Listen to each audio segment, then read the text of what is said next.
हरिः ओम् हरिः ओम्। गुरुर्ब्रह्मा गुरुर्विष्णु गुरुर्देवो महेश्वरा गुरु साक्षात् परब्रह्म तस्मै श्री गुरुवे नमः। शङ्करं शङ्कराचार्यं केशवं बादरायणं सूत्रभाष्यकृतौ वन्दे भगवन्तौ पुनः पुनः। ईश्वरो गुरुरात्मेति मूर्तिभेदविभागिने व्योमवद्व्याप्तदेहाय दक्षिणामूर्तये नमः। कृष्णाय वासुदेवाय हरये परमात्मने प्रणतक्लेशनाशाय गोविन्दाय नमो नमः। गोविन्दाय नमो नमः। हरिः ओम्। नारायण नारायण नारायण नारायण।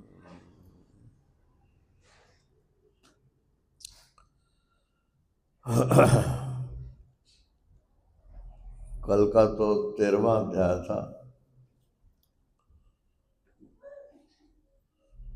उसमें प्रश्न था कि विषय चित्त में घुस गए हैं और चित्त विषयों में घुस गया है, दोनों को अलग कैसे करें। तो भगवान ने कहा कि अलग हो नहीं सकते, क्योंकि घुसे कैसे हैं, बार बार चिंतन करने से घुसते हैं। किसी भी चीज का आप चिंतन शुरू कर दो, लौकिक वस्तु का भी अगर बार बार चिंतन करोगे तो वही चीज आपके मन में घुस जाएगी।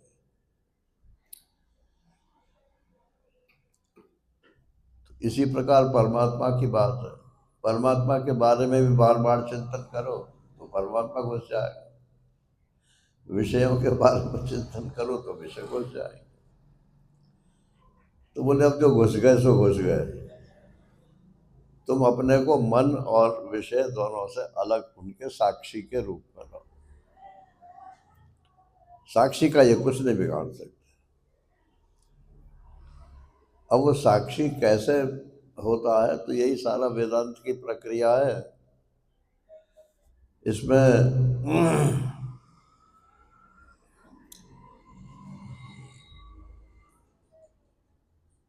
दृष्टा दृश्य विवेक इतना काम नहीं करता जितना अवस्थात्रय साक्षी विवेक काम करता। जागृत स्वप्न और सुषुप्ति, इन तीनों को देखो। इस समय हम जागृत में बैठे हैं, शाम को फिर स्वप्न आएगा, फिर गहरी नींद आ जाएगी, सुषुप्ति आ जाएगी। तो अपने ही मन में आते हैं ना ये। दिन भर हम जिनका चिंतन करते हैं वही रात को सपने में दिखाई पड़ते। और सुषुप्ति ऐसी है कि उसमें कुछ दिखाई नहीं पड़ता। वो डॉक्टर लोग तो कहते हैं कि इसलिए आती है कि आप स्वस्थ हो जाए, क्योंकि उनका तो सारा जोर शरीर के ऊपर है।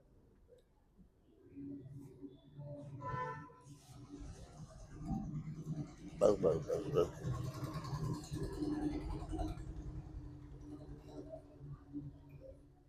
नारायण।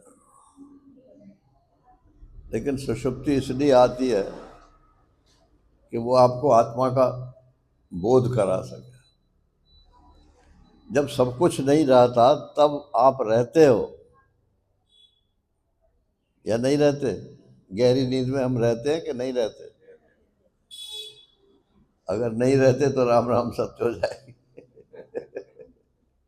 तो रहते तो है। अगर विचार करोगे तो जो सुषुप्ति में रहता है वही मैं हूं। इस समय मैं दुनिया को देख रहा हूं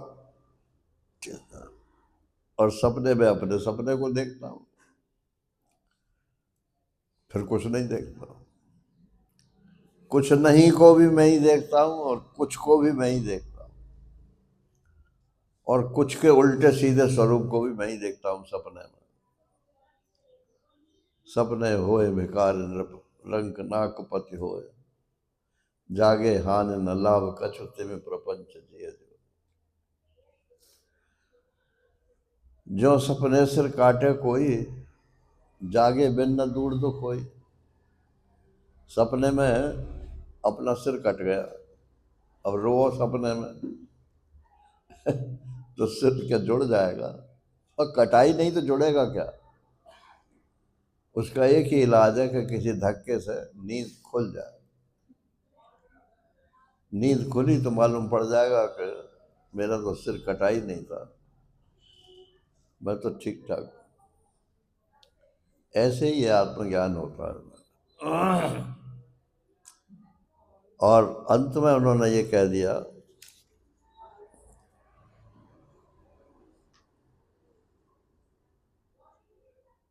कि जैसे कोई शराब पी रहा हो, पी लिया हो जिसने, तो उसे अपने शरीर का होश नहीं रहता। ज़्यादा पी लो तो उसका शरीर का कपड़ा कब गिर गया उसे पता नहीं होता। तो अध्यात्म का भी एक नशा होता है। भगवान की भक्ति का भी एक नशा होता है। जब मन उसमें रम जाता है तो नारायण कुछ मालूम नहीं पड़ता, संसार ऐसे ही गिर जाता है।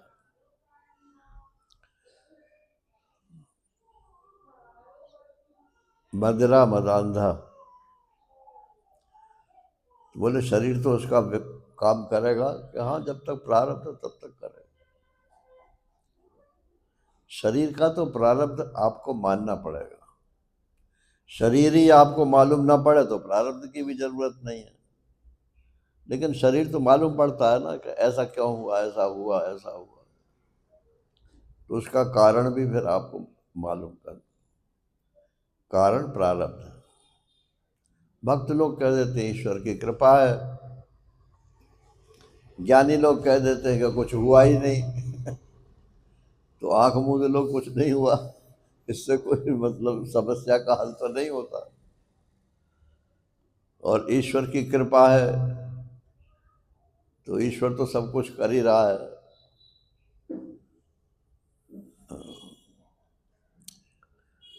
तो बोले देहोपि, ये कल 13वें अध्याय का 37वां श्लोक,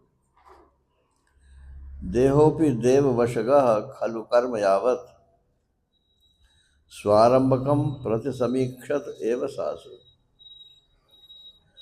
तम सब प्रपंच मदरूढ़ समाधि योग, स्वापनम पुनर्न भजते प्रतिबद्ध वस्तु। ये बहुत महत्वपूर्ण श्लोक है नारायण। इसका अर्थ यह है कि ये देह जो है, शरीर जो है, ये तो प्रारब्ध के अधीन है। इसको इसके ऊपर छोड़ रखा, जो होना हो सो हो। आप चाहे जितनी कोशिश कर लो कि ये रोग ही ना हो, कोई ना कोई रोग आ ही जाएगा। अभी नहीं आएगा, 10 वर्ष पीछे बुढ़ापे में आएगा। और नहीं आना हो तो बहुत अच्छी बात है। ऐसे भी शरीर हमने देखे हैं, एक शरीर तो कम से कम देखा है, सारी जिंदगी उनमें कोई रोग नहीं आया, और अंत में मरे तो रोग से ही मरे। 2 दिन पहले उनकी तबीयत खराब हुई और उसी में मर गए। तो उनका ऐसा ही प्रारब्ध था।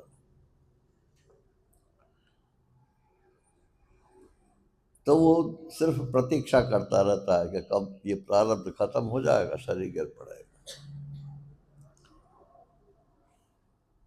क्यों?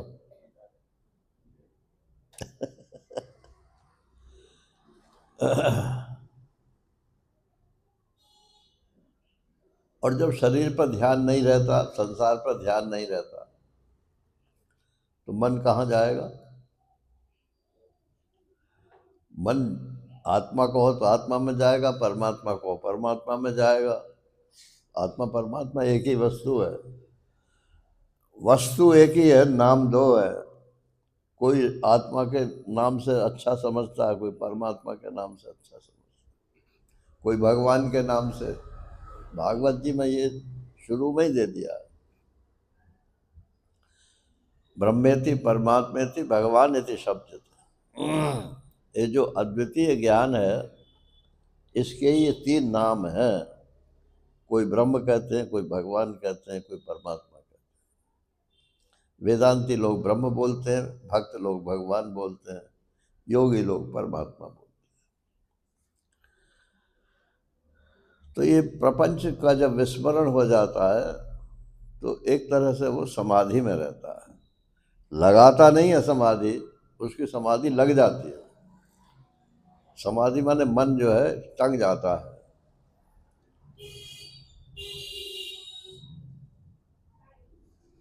और ये जो पुराना सपना था, ये मैं शरीर हूँ, ये मेरा फलाना है, ये मेरा ढमका है, ये मेरी संपत्ति है, ये जो संबंध था उसका, इसका क्या हुआ? बोले वो अपनी अपनी जगह पे हैं, लेकिन अपना संबंध समाप्त। संबंध टूटता है, वस्तु नहीं टूटती है। मान लो कोई बाबा हो जाए, सन्यासी हो जाए, और उसके पिता सामने आ जाए या माता सामने आ जाए, तो क्या उसे ये नहीं मालूम पड़ेगा कि ये मेरे माता पिता? मालूम तो पड़ेगा। लेकिन जैसे पहले उनसे व्यवहार करता था, वो व्यवहार नहीं करे, क्योंकि उसकी सीढ़ी जो है एक ऊपर चली गई।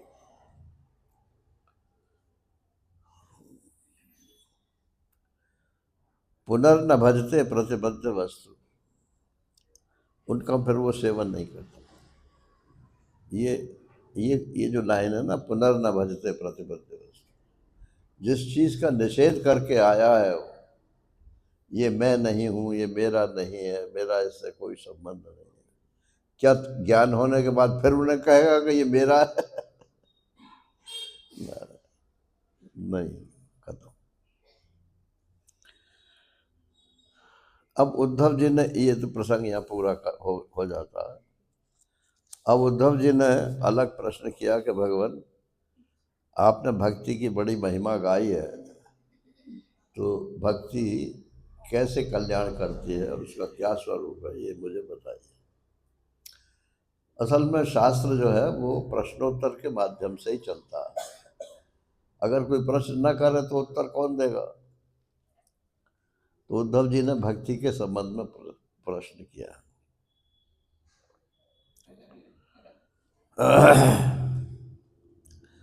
तो भगवान कहते हैं, भाई, मन माया मोहित दिया पुरुषा पुरुषर्षभ,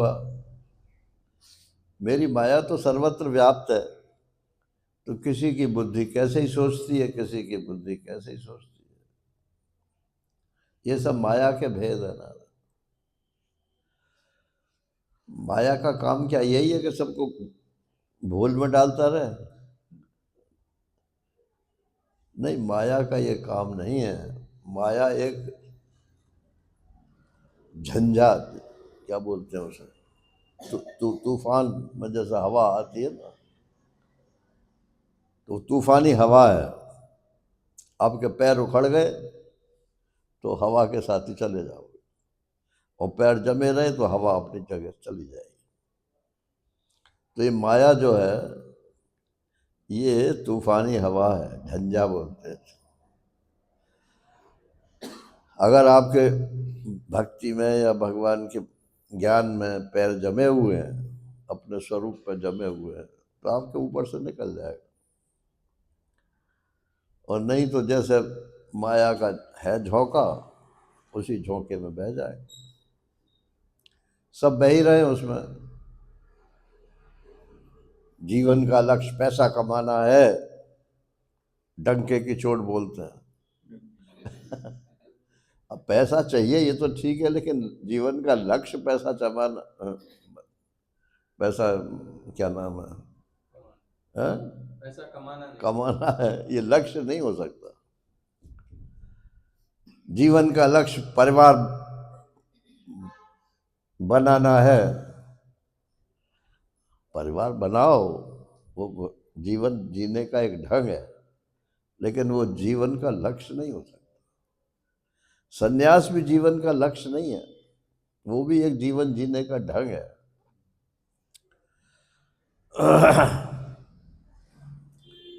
अब कठिन मार्ग आप स्वीकार करते हो तो सन्यास की तरफ जाओगे, आसान मार्ग स्वीकार करते हो तो गृहस्थ की तरफ जाओगे।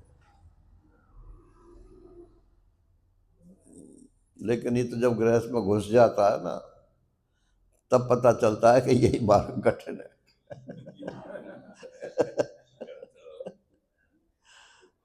वहां तो अकेला है और यहाँ तो कई लोगों के बीच में रहना पड़ता है, सबकी डिमांड से सबकी पूरी करो, नहीं तो फिर झगड़ा होगा। नारायण। तो अपनी अपनी बुद्धि के अनुसार वो अपने कल्याण का साधन बताते हैं। कर्मकांडी लोग कहते हैं कि धर्म करो, साहित्याचार कहते हैं कि अपना यश फैलाओ, काम शास्त्री कहते हैं कि बस गृहस्थ में बने रहो, योगी लोग कहते हैं कि ये सत्य और शम दम आदि इन्हीं की साधना करो, सब समाधि लगाओ, दंड नीतिकार कहते हैं ऐश्वर्य को अपनाओ, त्यागी कहते हैं त्याग करो, लोकायत माने जो भोगी लोग हैं वो कहते हैं बस जीवन में भोगना यही मनुष्य का कर्तव्य है। ऐसे ही सब अपने अपने ढंग से कहते हैं। उनसे जिसको जो सुख मिला है उसी को वो लक्ष्य बता देता है। भगवान कहते हैं लेकिन वो सुख जो है तुच्छ है, माने नगण्य है, जीरो के बराबर है। वो तो आज थोड़ी देर के लिए आपको सुखी कर जाते हैं, फिर आप जो के तय हो जाते हैं।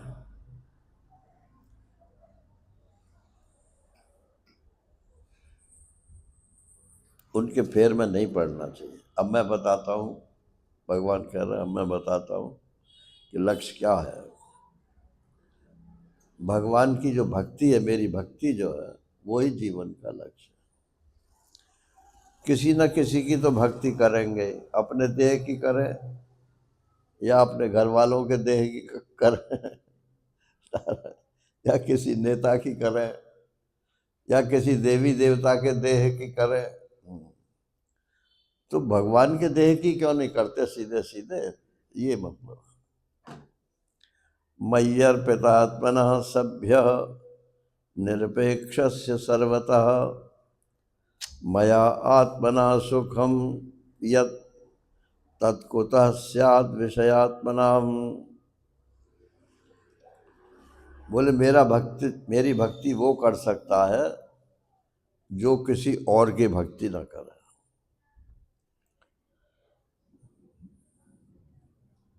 उर्दू का शब्द है इकल खोर। खोर माने खाने वाला, इकल माने अकेला, अकेला खाने वाला है ये। भगवान की जो भक्ति है ये किसी दूसरे देवी देवता को उसमें घुसना नहीं देती। नारायण। और गृहस्थ में नारायण 365 दिन में 400 देवताओं की पूजा करनी पड़ती है। और उसी को लोग भक्ति मानते हैं। भक्ति वो 400 देवताओं की थोड़े ही है, वो तो भगवान ने 7वें अध्याय में उनकी निंदा की है कि उनको क्या मिलेगा, उनकी कामना पूर्ति हो जाएगी, ज़्यादा से ज़्यादा अपने लोक में ले जाएंगे। लेकिन वो तो विनाशी, खुद ही विनाशी है, तो वो आपको अविनाशी सुख कैसे दे सकते हैं? मदभक्ता यान्ति मामपि, जो मेरे भक्त हैं वो मुझको प्राप्त होंगे। तो भगवान तो अविनाशी तत्व है, वो तो अविनाशी पद है। तो कहते हैं कि इकल खुरा होना चाहिए, दुनिया की किसी चीज की उसे परवाह नहीं होनी चाहिए, करे कुछ भी लेकिन परवाह नहीं हो, आवश्यकता उसे महसूस नहीं होती। ये जो भक्तमाल पुस्तक है अगर आपने सुनी हो तो उसमें भक्तों के ही चरित्र है। और उसमें हर भक्त जो है वो ऐसा है कि अपना सब कुछ अर्पित अर्पित करके भी महात्माओं की सेवा करता है और भगवान से प्रेम करता है। रोचक है।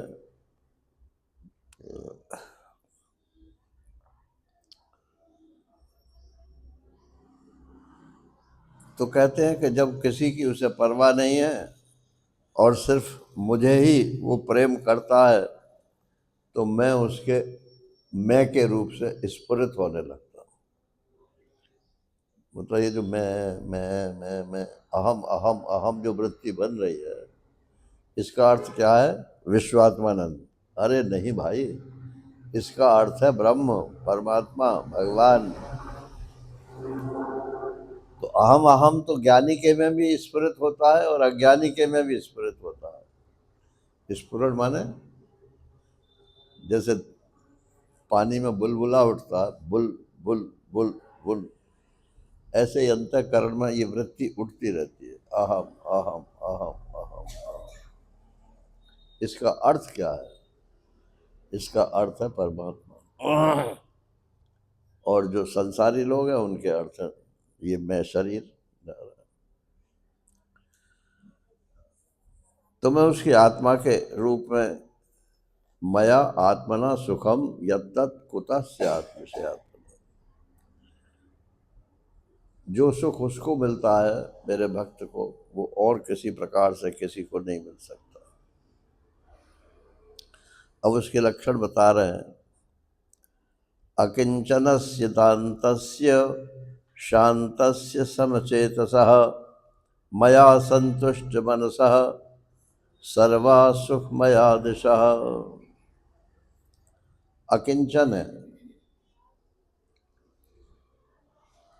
अपने पास पैसा नहीं रखता, झोले में जरूरत की चीजें नहीं रखता। महाराष्ट्री कहते हैं, पूछते हैं कि फिर उसका गुजारा कैसे होता है? भाई आजकल या तो पैसा हो अपने पास और या वस्तु हो तो गुजारा होता है। तो पैसा भी नहीं रखता, वस्तु भी नहीं रखता। तो वो कहते हैं ये बड़े बड़े सेठ लोग जो होते हैं ये अपने पास पैसा नहीं रखते, उनके पीछे पीछे मुनीम चलता है। उस मुनीम के पास पैसे होते तो कोई बात होती है तो मुनीम पेमेंट कर देता है। ये आजकल क्या कौन से पेमेंट के वो चल रहे हैं? मोबाइल से जो हो जाते हैं। तो बोले पैसा नहीं रखता, मोबाइल रखता है। तो मुनीम जो है, अभी आगे श्लोक आएगा, निरपेक्षम मुनिम शांतम निर्वैरः समदर्शनम अनुव्रजाम्यहम नित्यम पूये ये तग्रेण भी। ये 16वां श्लोक। कहते हैं जैसे कोई अपेक्षा नहीं है, कोई आवश्यकता नहीं है और अपने सोच चिंतन में ही उसका मन रहता है, दुनिया की तरफ से शांत है, किसी से वैर भाव नहीं है और समदर्शी है। मैं ऐसे भक्त के पीछे पीछे चलता हूँ। अनुव्रजाम्यहम, मैं उनके पीछे पीछे चलता हूँ। बोले क्यों भाई? कि पूयेयेत अंग्रि रेणु भी। पहले नंगे पैर चलते थे और सड़कें पक्की होती नहीं थी, सब कच्ची सड़कें होती थी। तो पैर कच्ची सड़क पर चलोगे तो थोड़ी बहुत धूल तो उड़ती है। तो भगवान कहते हैं मैं उनके पीछे पीछे चलता हूँ कि उनके चरणों की धूल जो है वो मेरे ऊपर पड़ जाए तो मैं पवित्र हो जाऊँ। ये कहने का ढंग है ना। तो महाराज श्री कहते हैं कि आप में क्या अपवित्रता है जो आप पवित्र होना चाहते हो? बोले मेरी मेरी अपवित्रता ये है कि भक्त तो एकनिष्ठ होता है, वो तो अपना इष्ट बदलता नहीं है। मेरे तो गिरधर गोपाल, दूसरा ना कोई। ये तो सब बोलते हैं कि मेरे तो गिरधर गोपाल, लेकिन दूसरा दूसरा हिस्सा नहीं बोलते कि कि मेरा ना कोई।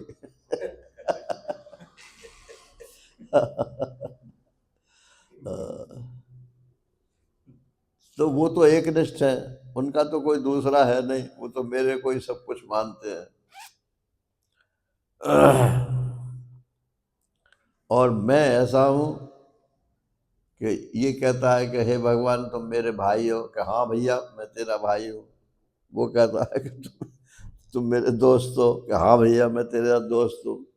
जो जैसा कहता है वो वैसा ही मैं उसे स्वीकार कर लेता हूँ। तो मैं तो एक निष्ठ हूँ नहीं, और ये मेरे भक्त जो है ये एक निष्ठ है, इसलिए मेरे से ये श्रेष्ठ है। तो कहते मैं सोचता तो हूँ भाई कि मैं भी एक निष्ठ होता हूँ, किसी एक का ही हो जाऊं।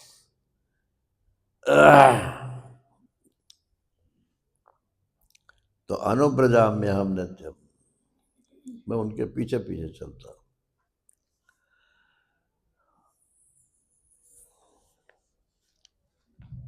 न पारमेष्ठम न महेंद्रधिष्णम न सार्वभौमम न रसाधिपत्यम न योग सिद्धिर पुनर्भवम वा मय्यर्पितात्मेच्छति मत विनान्यत।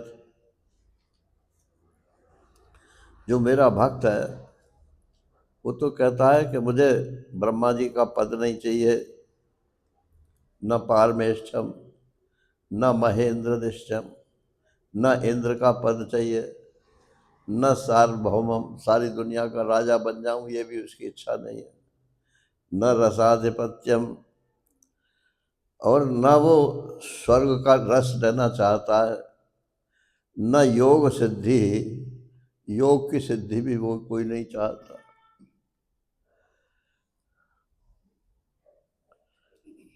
एक महात्मा को योग की सिद्धि की इच्छा हुई, तो किसी देवता का उसने आश्रय लिया।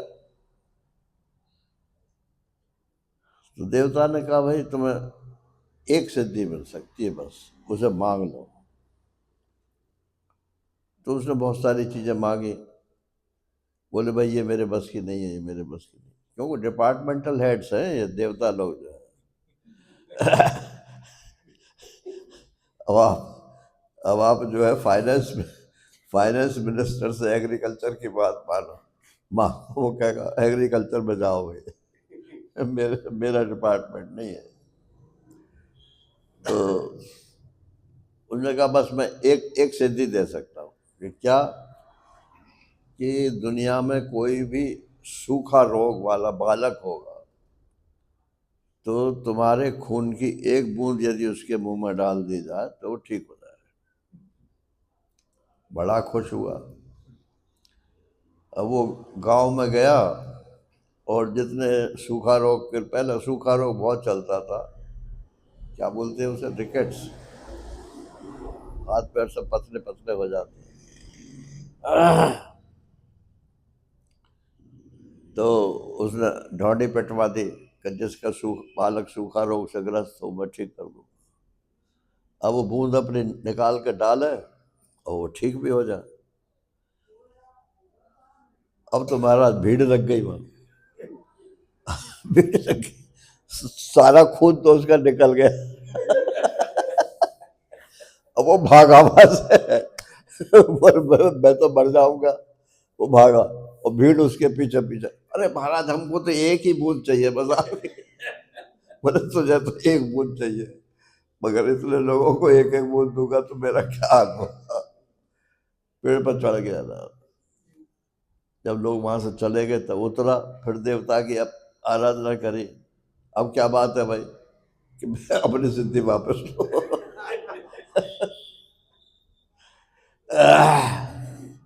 इसमें ये एक चैप्टर है सिद्धियों के बाद। तो वो सिद्धि विद्धि सब ऐसे ही है, ये लोगों को दिखाने की बात है, अपनी अपनी तरफ आकर्षित करने के लिए ये सिद्धियों का जाल होता है।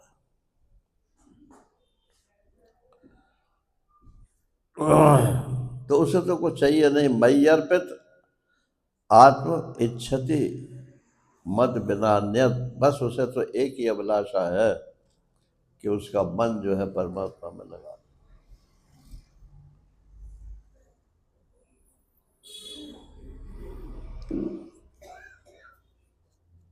तो ऐसे भक्त के मैं पीछे पीछे चलता रहता हूँ, ये बात है।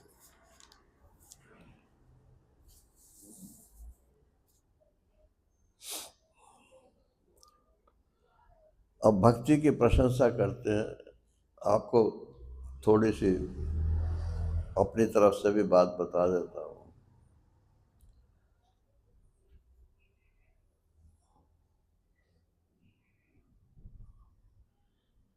जैसे पतिव्रता स्त्री का शास्त्र में वर्णन है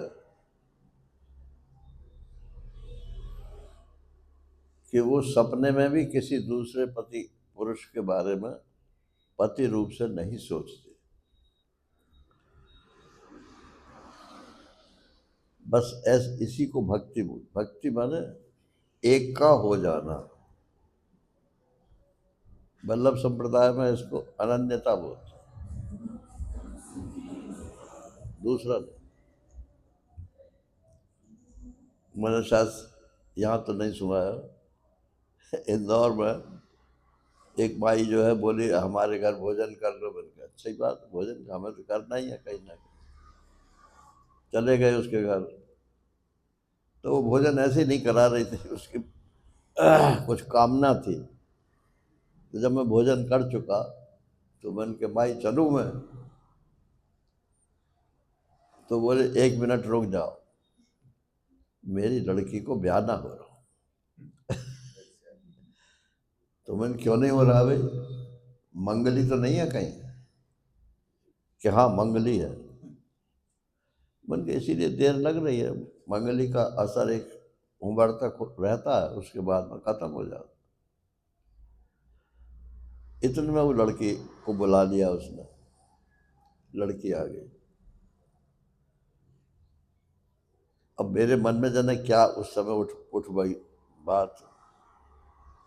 मैंने कहा बेटा ऐसा करो, तुम प्रदोष व्रत रखो, शिव जी का व्रत होता है, प्रदोष व्रत रखो तो मंगली का दोष जो है वो खत्म हो जाता है। अरे महाराज मैंने जो ये कहा कि शिव जी का ये प्रदोष व्रत रखो तो वो मेरे ऊपर चढ़ गए। बोले हम नहीं कर सकते हैं, हम अनन्य हैं। वल्लभ संप्रदाय के थे, मुझे तो मालूम नहीं थी कि वल्लभ संप्रदाय के। हम अनन्य हैं, हम जो है अपने श्री कृष्ण के अलावा और किसी का व्रत नहीं कर सकते। मैंने कहा ठीक है बढ़िया, श्री कृष्ण से ही मांगो चलो।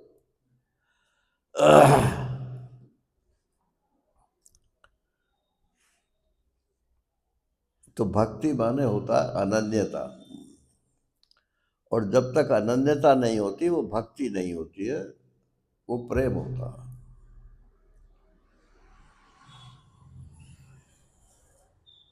पता नहीं रेडियो पर था या किस पर था, वो पिता कहता है मैंने तेरा संबंध कर दिया लड़की से। लड़की कहती है पिताजी लड़का तो मैंने ही देख रखा है। बोले अच्छा फिर बताया क्यों नहीं? कि मौका नहीं मिला। क्या करता है पता नहीं, उसके घर में बिजनेस होता है पता नहीं, घर का मकान है पता नहीं, तो फिर क्या देख रखा है? बोले बड़ा अच्छा है, बात बहुत अच्छी करता है। बात में टू है ना। तो किसी को श्री कृष्ण की रूप अच्छा लगता है, उस पर लट्टू हो जाता है। किसी को उनकी बोली अच्छी लगती है। कौरव सभा में जो श्री कृष्ण ने भाषण दिया है महाभारत में, अपने महाराजा श्री कहते हैं कि उसकी जोड़ का कोई कोई जो है भाषण दुनिया में नहीं है। भाषण की भी एक कला होती है, हर कोई थोड़ी बोल सकता। तो पता नहीं क्या मतलब, सब कुछ पता करके फिर एक के हो जाओ। नारायण, उसी को भक्ति बोलते हैं। तो पहले तो प्रेम होता है, सुना है भगवान ऐसे हैं, सुना है भगवान ये दे सकते हैं, सुना है भगवान वहाँ रहते हैं। अच्छा भाई, सुन तो बहुत लिया, अब संसार संसार में भी तो सुन रहे हो ना। ये चीज़ वो फलाना दे देगा, ये उससे दे देगा, सबके नंबर मोबाइल में नोट है।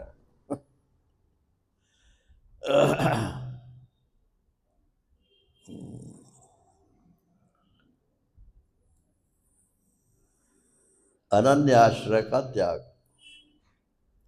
इसको भक्ति बोलते हैं। हमें उसके अलावा किसी से कुछ चाहिए। अगर ज्ञान चाहिए तो भी उसी से चाहिए, प्रेम चाहिए तो भी उसी से चाहिए, संसार चाहिए तो भी उसी से चाहिए। नहीं देता, बहुत बढ़िया बात, देता है, बहुत बढ़िया बात।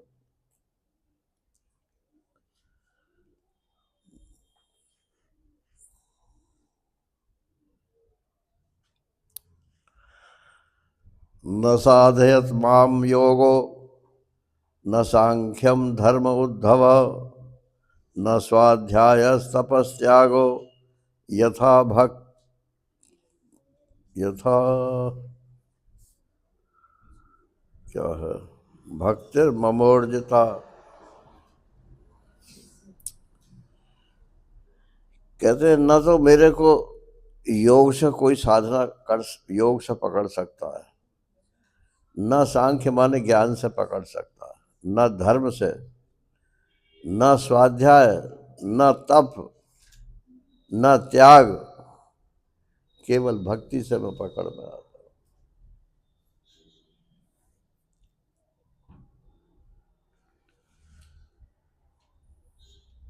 आपके दो बच्चे हैं, एक बड़ा बच्चा है काम करने लायक, एक छोटा बच्चा है गोद का बच्चा, अभी कुछ कर नहीं सकता। क्यों जी, आप गोद के बच्चे को क्यों प्यार करते हो?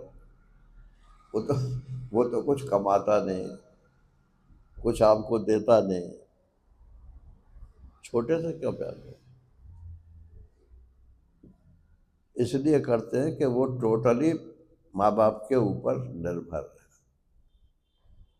वो और किसी को नहीं जानता। और जो बड़ा बच्चा है वो माँ बाप को भी जानता है, अपने पुरुषार्थ को भी जानता है, अपने संबंधियों को भी जानता है। ये समस्या आएगी तो यूँ हम हल कर लेंगे, ये समस्या आएगी तो हम यूँ हल कर लेंगे ना।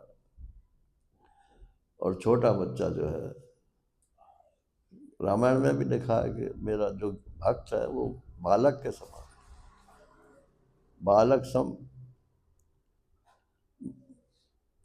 तो जिम राग, तो बालक की रक्षा जो है वो माता हर प्रकार से करती है। अगर काम में भी लगी हुई होगी, आजकल तो वो पुच्छ पुच्छ करने वाले जूते पहना देते हैं, तो बच्चा अगर कहीं इधर उधर चला जाता है तो उसकी आवाज़ आती रहती है। हाँ, और पहले वो पैरों में वो पैंजनी, भगवान के तो पैंजनी थी ना। हाँ, तो वो बजती रहती थी, अरे कहाँ गया रे, अरे कहाँ से बोल रहा है रे। अब वो उधर रसोई में रोटी बना रही है, लेकिन उसका एक ध्यान बच्चे में है। तो ऐसे ही भगवान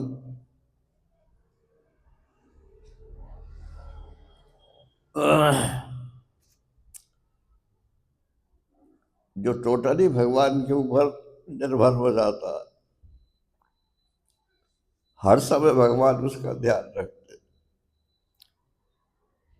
ज्ञान चाहिए तो ज्ञान लो, भोजन चाहिए भोजन लो, सुरक्षा चाहिए सुरक्षा लो।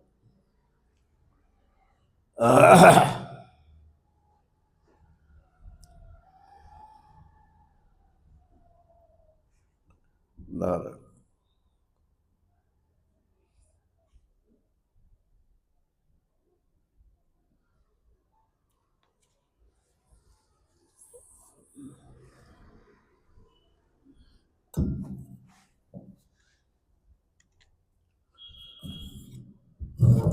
नहीं ठीक है। भक्त्या एम भक्त्या अहम एकया ग्राह्य श्रद्धयात्मा प्रिय सताम। अरे मैं संतों की आत्मा हूँ। संतों की आत्मा हूँ माने संत के रूप में मैं ही रहता हूँ।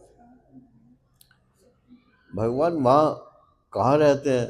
बोलो मैं सब जगह रहता हूँ। जो सब जगह रहता हूँ पकड़ में नहीं आता। एक जगह जो होगा वो पकड़ में आ जाएगा। तो या तो आप मंदिर में मूर्ति में मान लो, वो एक जगह पकड़ में आ जाएगा, और या संत में मान लो, संत के शरीर में मान लो, तो पकड़ में आ जाएगा। बोले 1000 संत हैं तो 1000 जगह पकड़ में आएगा क्या? ना ना ना, सामान्य और विशेष का चक्कर रहता है।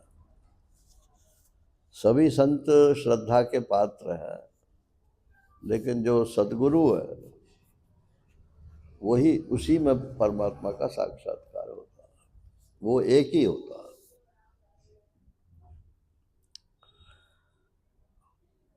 उस भक्ति उसमें आ गई किसी में, तो उसके लक्षण क्या है?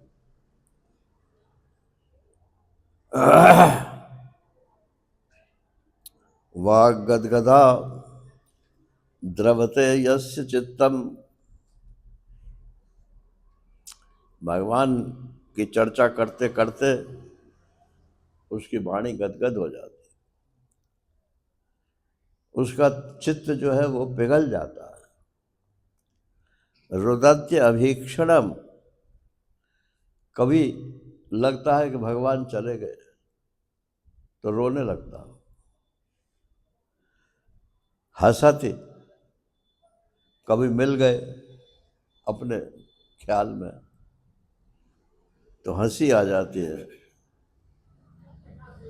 विलज्ज उद्गायत नृत्यते च,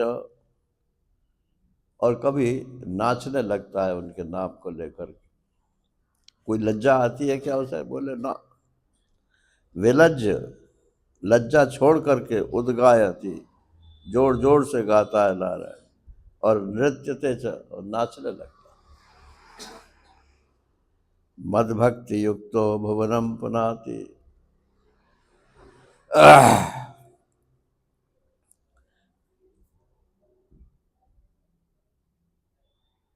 यहाँ मदभक्त की जगह मदभक्ति छपा हुआ है,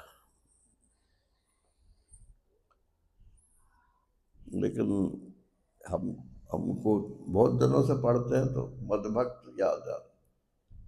मदभक्त भक्त जो है वो संपूर्ण भुवन संसार को पवित्र कर देता है। यहाँ भगवान कह रहे मेरी भक्ति जो है वो सारे संसार को पवित्र कर देती है।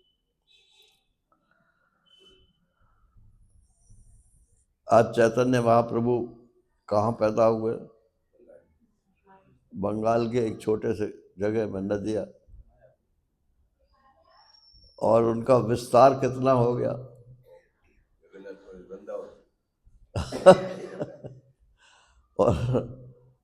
और आज उन नाम का प्रचार सारी दुनिया में है।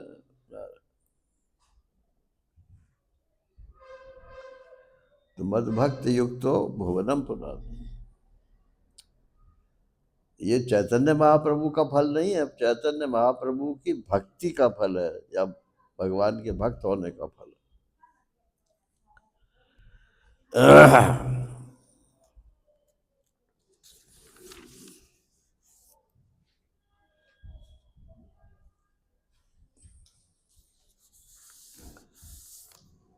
बोले भगवान की भक्ति में दर्शन की एक बात आती है। आपको भगवान का दर्शन हुआ कि नहीं हुआ?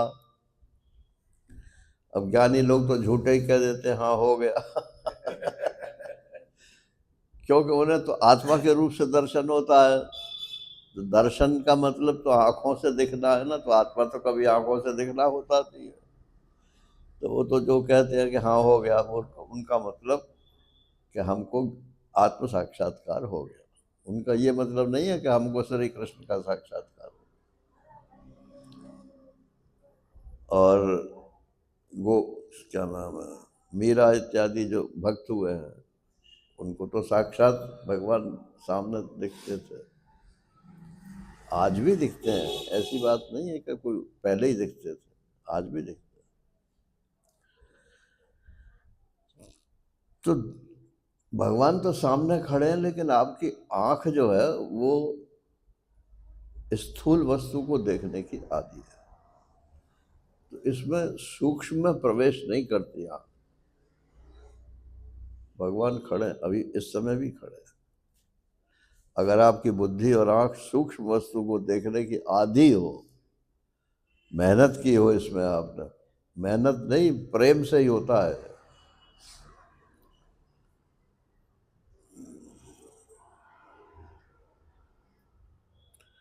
जिस आदमी से प्रेम होता है, भगवान की बात छोड़ो, जिस आदमी से प्रेम होता है वो लगता है भाई, अरे ये सामने तो खड़े थे,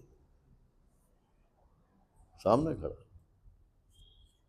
होता नहीं है वो, तो उसे तो हेल्यूसिनेशन कह के खत्म कर देते हैं। लेकिन भगवान का जो दर्शन होता है वो हेल्यूसिनेशन नहीं होता है, उसमें कभी ये नहीं होता कि ये झूठा था। प्यास और बढ़ती है, अरे बार बार दिखाई पड़े, बार बार दिखाई। तो यथा यथात्मा परिगृह्य परमृज्यते सौ मत पुण्य गाथा श्रवणाभिधान, तथा तथा पश्यति वस्तु सूक्ष्म चक्षुर्यथैवांजन संप्रयुक्तम। हे उद्धव, मेरे बारे में सुन सुन करके, श्रवण से, कीर्तन से, ध्यान से, जब बार बार ऐसा होता है तो चित्त का मैल जो है वो धुल जाता है और आंखों से सूक्ष्म वस्तु के दर्शन होने लगते।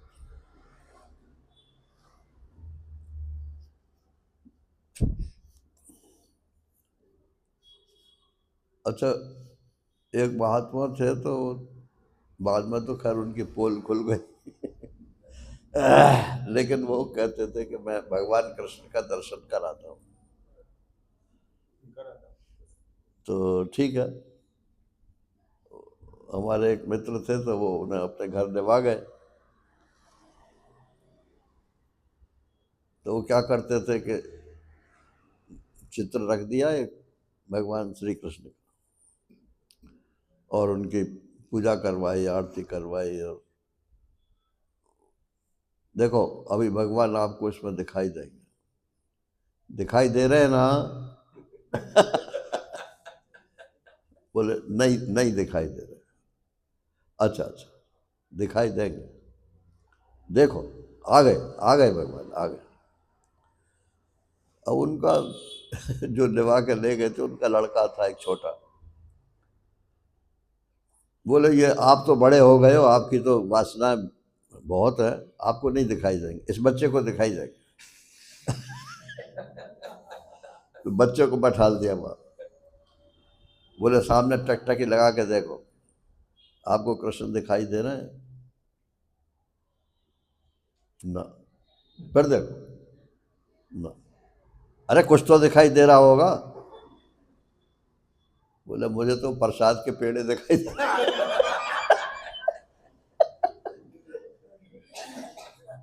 प्रसाद, प्रसाद बांटने के लिए जो पेड़े रखे थे, मुझे तो प्रसाद के पेड़े दिखाई दे। बोले अभी आपके यहाँ पे जो वातावरण ठीक नहीं, चलेगा। कोई किसी को दर्शन नहीं करा सकता, वो हिप्नोटिज्म है, वो दर्शन नहीं है। दर्शन तो भगवान स्वयं कराते। जब व्याकुलता इतनी बढ़ जाती है कि दर्शन के बिना हम रह ना पाए, तो वो प्रकट हो जाती है और आपकी आंखों में वो शक्ति आ जाती है। और नहीं तो ऐसा कर देते हैं तो आंखों में शक्ति आ जाती है।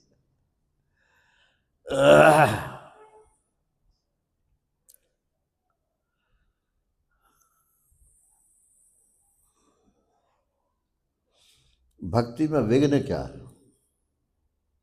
क्यों हमारी भक्ति सफल नहीं होती? बोले भक्तों में विघ्न है संग।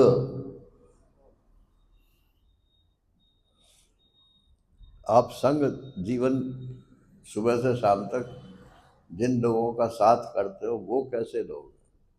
भक्तों का साथ करते हो या रक्तों का साथ करते हो? तो रक्तों का साथ करोगे तो भक्त तो भगवान तो दिखेंगे नहीं।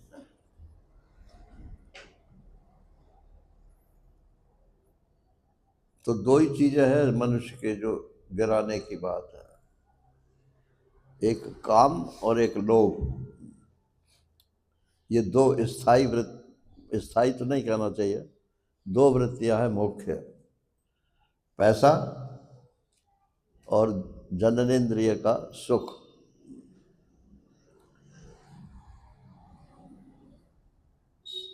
लोभ जो है वो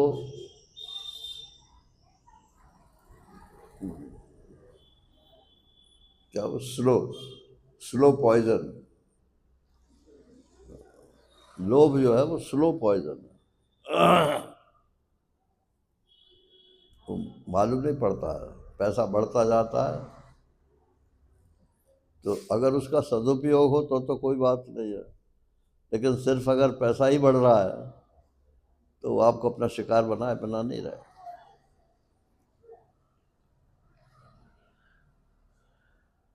तो लोभ जो है ये तो स्थायी वृत्ति है, लेकिन है स्लो पॉइजन। और चाहिए और चाहिए और चाहिए और चाहिए। और काम जो है ये हिला कर रख देता है, चाहे वो स्त्री हो चाहे पुरुष हो। जिस समय इसका वेग होता है आदमी भूल जाता है। अरे नारद जी का प्रसंग आपने पढ़ा सुना है, उनकी क्या हालत हुई। वो तो महात्मा थे, लेकिन जब काम का वेग हुआ ना रहा तो सिवाय स्त्री के उन्हें और कुछ दिखता ही नहीं था।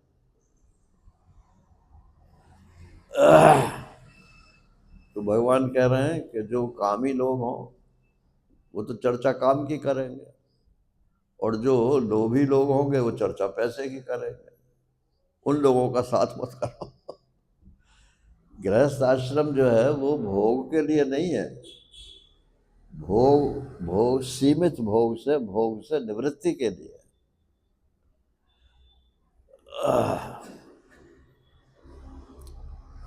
कौन सा ऐसा सुख है जो गृहस्थ आश्रम में नहीं मिलता? सभी इंद्रियों का सुख मिलता है। अरे बहुत भोग लिया यार। इसीलिए ये रखा कि भाई 50 बरस तक जो भोगना है भोग लो, 50 बरस के बाद फिर वानप्रस्थ की तरह से जाओ। भोग छूट जाते हैं, सिर्फ कर्तव्य रह जाता है। और फिर 60 और 70 के, आजकल 70 लगा लो, 70 के बाद तो रहो चाहे घर में ही, लेकिन महात्मा की तरह से रहना चाहिए, और कोई काम नहीं है।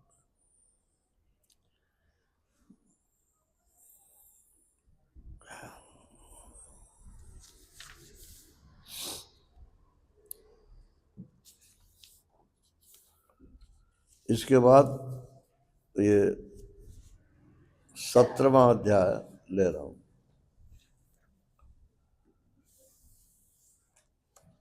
वर्णाश्रम धर्म का निरूपण।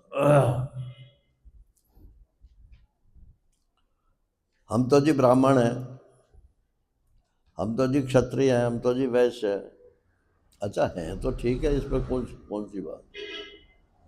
लेकिन क्या उनके कर्तव्य जानते हो आप? हम तो जी गृहस्थ हैं, अब ब्याह करके हम घर में रहते हैं तो गृहस्थ हो गए। अरे तो गृहस्थ हो तो ठीक है, लेकिन उसका क्या धर्म है, क्या करना चाहिए, ये तो पता होना चाहिए ना। इसी को वर्णाश्रम धर्म बोलते हैं। तो ब्रह्मचारी का क्या कर्तव्य है, गृहस्थ का क्या कर्तव्य है, वानप्रस्थ का क्या है, संन्यास का क्या है, ये सब इसमें वर्णन, ये प्रैक्टिकल बात है, इसलिए मैंने सोचा कि इसको जरूर सुना दूं।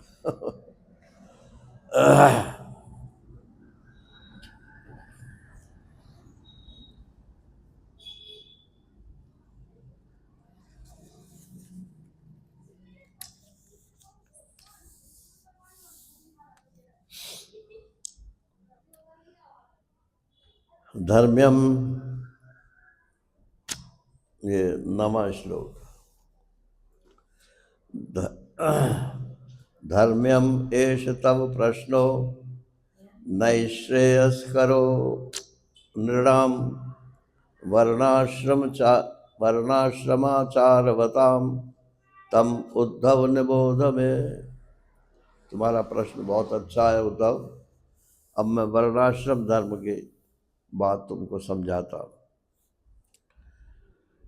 जब सृष्टि चालू हुई थी तब सतयुग था।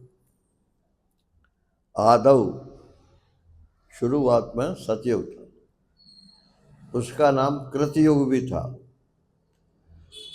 सतयुग बोलो या कृतयुग बोलो। बोले कृतयुग क्यों बोलते थे कि वहाँ पैदाइशी सब शुद्ध होते थे और सबका एक ही वर्ण था। ये ब्राह्मण क्षत्रिय वैश्य शूद्र ऐसा वर्ण विभाग नहीं था। सिर्फ एक वर्ण था और उसका नाम था हंस। और वेद भी 4 नहीं थे और इतने सारे मंत्र नहीं थे। सिर्फ ओंकार ओम जो है वही एक मंत्र था, वही एक वेद था। और तपस्या और पवित्रता, दया और सत्य, यही धर्म था। और परमात्मा की उपासना जो है वो हंस हंस रूप से होती थी। इसके बाद आया त्रेता। तो सतयुग का तो बता दिया ना कि कृतयुग बोलते हैं उसे, क्योंकि सब कृत्य होते थे, अपने पैदाइशी होते थे। त्रेता में क्या हुआ कि 3 वेद मेरे से प्रकट हुए, भगवान कहते हैं। ऋग्वेद, सामवेद और यजुर्वेद, 3 वेद प्रकट हुए और इनके अनुसार फिर 4 वर्ण पैदा हुए। ये त्रेता में पैदा हुए, ब्राह्मण, क्षत्रिय, वैश्य और शूद्र।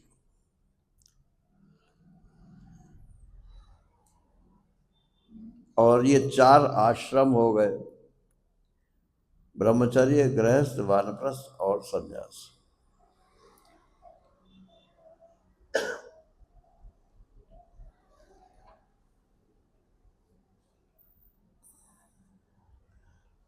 अब कहते हैं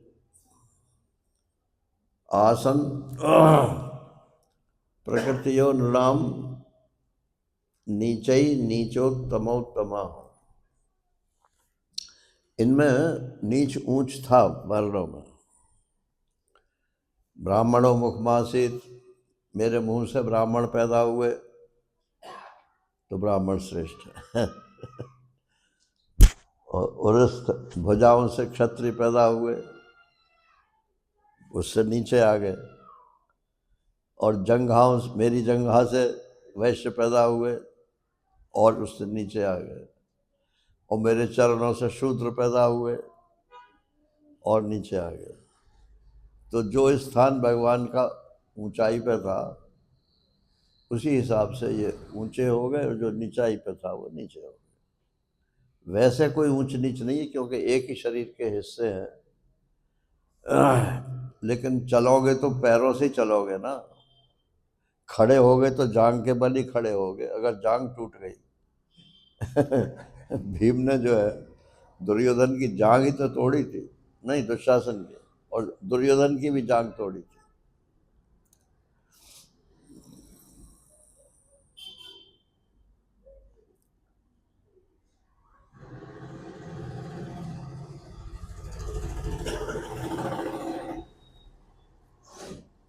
तो कहते हैं कि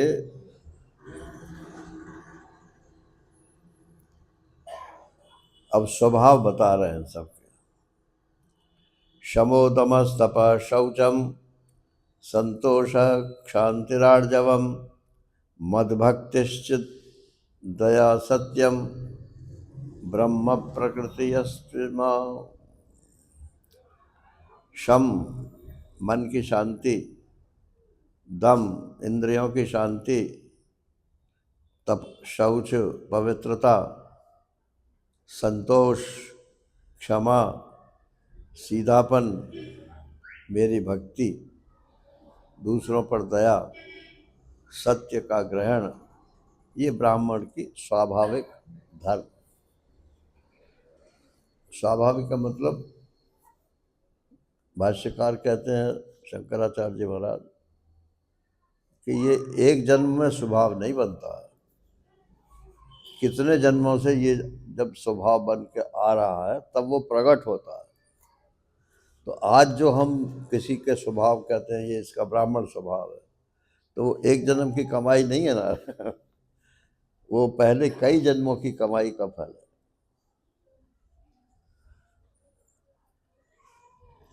एक चुटकुला कहीं पढ़ा था, बस वो कहकर समाप्त करता हूँ। पहले ऐसा था कि बच्चे के स्वभाव ब्राह्मण का है कि क्षत्रिय का है कि वैश्य का है कि शूद्र, तो उसे एक कमरे में बंद कर देते और उसके सामने खिलौने के रूप में किताब रख देते थे और तलवार रख देते थे और तराजू रख देते थे और जूते रख देते थे। और वो खिड़की में से माँ बाप देखते थे कि ये किस चीज़ को उठा रहा है। अगर उसने किताब उठाई तो उसका स्वभाव ब्राह्मण का है, अगर उसने तलवार उठाई तो उसका स्वभाव क्षत्रिय का है, अगर उसने तराजू उठाई तो उसका स्वभाव वैश्य का है, और जूता उठाया तो उसका स्वभाव शूद्र का है। लेकिन एक बच्चा ऐसा निकला, पहले तो देखता रहा क्या उठाऊं क्या उठाऊं क्या उठाऊं, फिर उसने सब समेट लिए, चारों चीजें समेट ली। तो माता पिता ने कहा कि अब क्या होगा, फिर इसका स्वभाव क्या होगा। बोले ये साला नेता बनेगा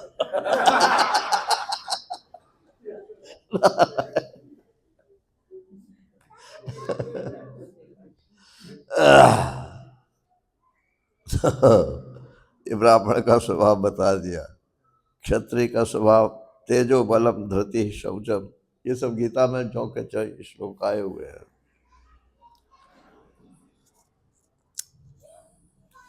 वो ईश्वर को मानता तो है क्षत्रिय, लेकिन भगवान का क्षात्र रूप उसको अच्छा लगता है। और आस्तिक्यम दान निष्ठा च अदम्भो ब्रह्म सेवनम, आस्तिकता दान देना और बनावट न करना और ब्राह्मणों की सेवा करना। महाराज श्री कहते थे ब्राह्मण उस जाति से जो है, जाति से ब्राह्मण वहाँ मानना चाहिए जहाँ शास्त्र में लिखा, जैसे श्राद्ध है तो श्राद्ध में आप ब्राह्मण को ही खिलाओगे, वो जाति से ही ब्राह्मण होना चाहिए।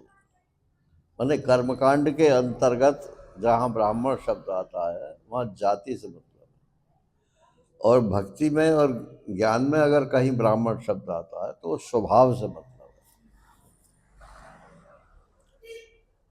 है। तो ये वैश्य के स्वभाव है, इसमें धन संचय से संतुष्ट ना होना ये भी है, खूब कमाओ खूब कमाओ।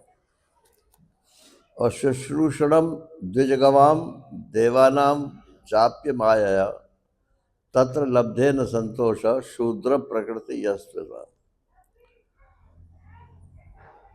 ये ब्राह्मण क्षत्रिय वैश्य शूद्र गौ देवता इन सब की सेवा करना और उससे जो मिल जाए उससे संतुष्ट रहना, ये शूद्र वर्ण के स्वभाव है।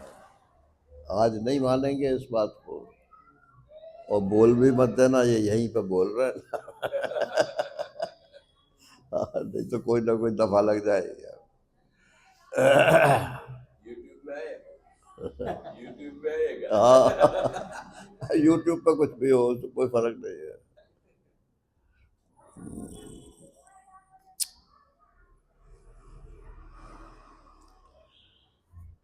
चारों वर्णों और चारों आश्रमों के लिए साधारण धर्म ये है कि मन वाणी शरीर से किसी की हिंसा न करे, सत्य पर दृढ़ रहे, चोरी न करे, काम क्रोध लोभ से बचे, और जिन कामों को करने से प्राणियों की प्रसन्नता होती है उन्हीं को करे। हरि ओम पूर्णमदः पूर्णमिदं पूर्णात् पूर्णमुदच्यते पूर्णस्य पूर्णमादाय पूर्णमेवावशिष्यते। ओम शांति शांति शांति। हरि ओम श्री गुरुभ्यो नमः। हरि ओम।